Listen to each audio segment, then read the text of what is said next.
Alright, mi gente, so I have read and reviewed Airplane Mode, An Irreverent History of Travel by Shahnaz Habib, and overall this was a very interesting read.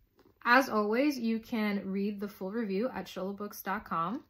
And you know, initially this book really got my attention because I always considered myself a world traveler as an immigrant, as someone who really valued being able to learn about other cultures and get to see all of the cool places that are out there.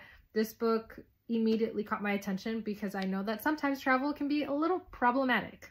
And now, before you think that she's out here being like, you gotta cancel your family vacation, no, it's nothing like that. She just is trying to unpack, you know, where modern day travel comes from, really provide historical context, and just is trying to get you to pause and think about your travel habits.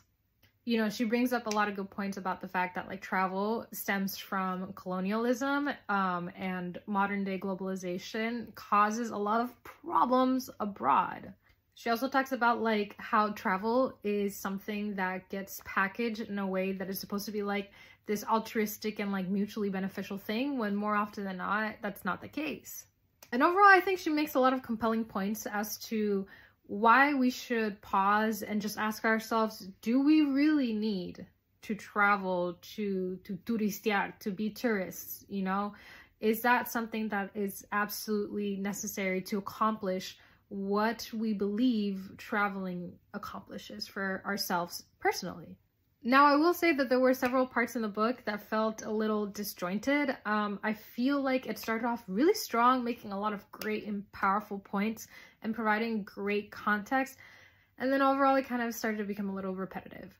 But I still think that this is like a very interesting read, and I highly recommend it for folks who are also thinking about these things. So yeah, traveling, like a lot of things, is complicated and a little loaded, but it doesn't mean that it should stop us from just pausing and thinking about it more critically.